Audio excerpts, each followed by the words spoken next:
She's a diamond. She's a diamond girl. She's a diamond. Diamond, diamond, diamond. Hi YouTube, it's Princess Diamond. Welcome back to my channel. Today's video is my updated process of how I do knotless box braids, and I'm also answering all your questions regarding them. Now, I did do a video on these before, but it didn't explain much of what I was doing, and plus I've changed the process since then. So I'm hoping that this video can help a lot of you guys out. And so we'll start with what are knotless box braids. They are like regular box braids, but the difference is that at the root there is no knot. And this is because the braiding hair is attached differently than regular box braids. So if you see my video before of how to grip box braids, this will be a completely different method. And so I'm going to show you guys here the difference. And these are knotless box braids, and you can see how natural they look, as if the braid is coming from the scalp. And then these ones are regular box braids, and you can see the knot and you can see where the hair was added in. Okay, so that's the difference there. So I'm starting out with I'm pre-sectioning my parts to help with the time, and also just a guide to help me keep my parts straight and even. With my new process, I now add in 5 strands of hair into the braid instead of just 3. So I'm showing you guys how I'm sectioning out the hair. Now this helps so that it doesn't look bulky, and it just looks better to me, and it looks more natural. So my first 2 pieces that I add in are slightly smaller than the other 3 pieces that are added.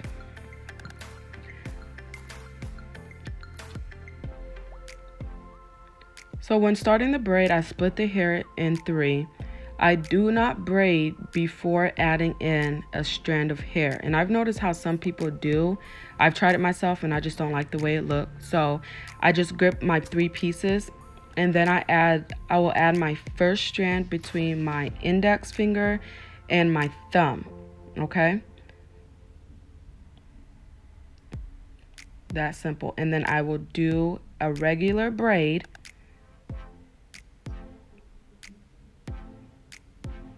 until I get back to holding the hair with my left hand.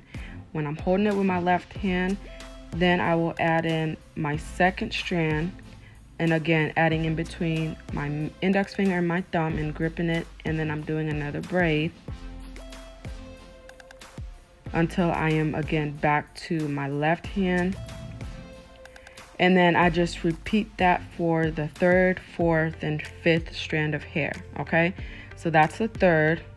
I'm doing a braid, holding it with my left hand, adding in my 4th piece, doing another braid, back to my left hand, and then I'm adding in my final strand of hair. So that's the 5th piece.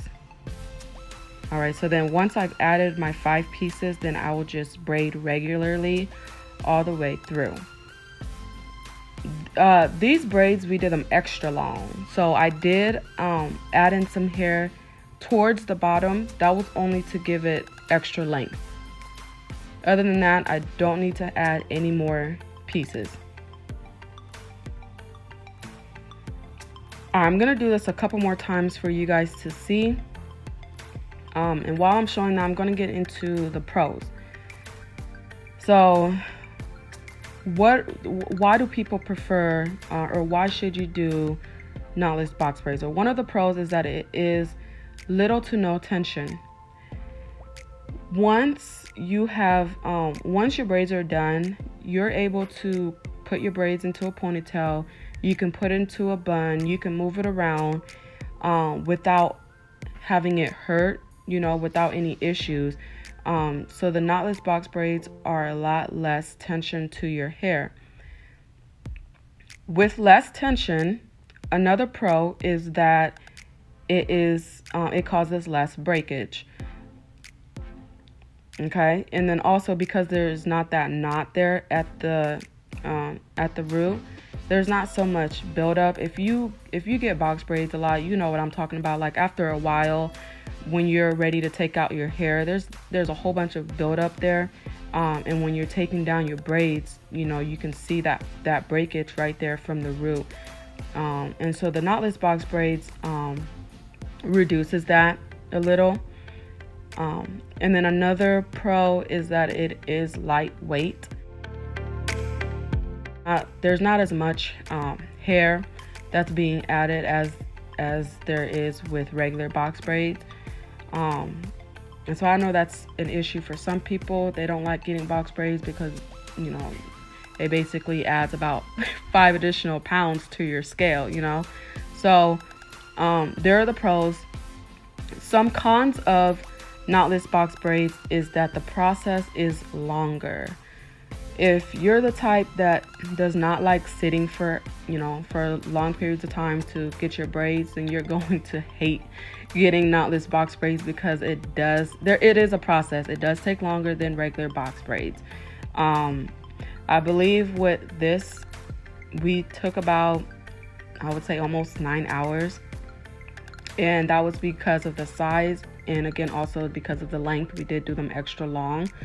So again, if sitting for a long period of time is an issue for you, you might want to reconsider doing knotless box braids, or just get them bigger. You can always get the parts, you can get your box braid size bigger, of course. Another con is that it is gappy at the scalp. So a lot of people don't like their box braids being so spacious on the scalp area. They like their braids to be full or close together.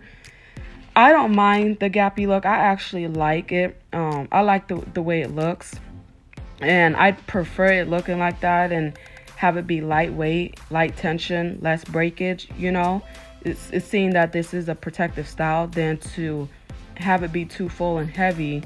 So for me, the pros outweigh the con, and those are the pros and cons of the style. Now overall, I do recommend doing knotless box braids.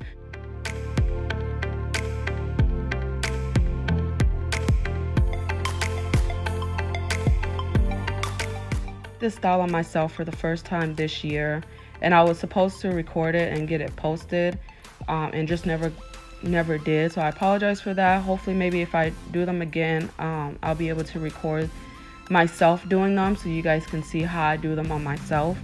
But I found it very, again, just lightweight, no tension at all. You know, I was able to put it up in a ponytail and wear it without having to wait a couple days. So I would recommend doing knotless box braids. At least give them a try if you have not already. But definitely try this and let me know what you guys think. I'm gonna do this a couple times for you just to see, and then I'll come back with what I do for my final touches on the braids.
So when I'm done with my braids, I like to add an oil to the scalp. So for today, I'm using this Tropical Roots Growth Oil Spray. Just a little quick spray to add. And then I'm using my Vigorol mousse. All this stuff will be linked in the description below.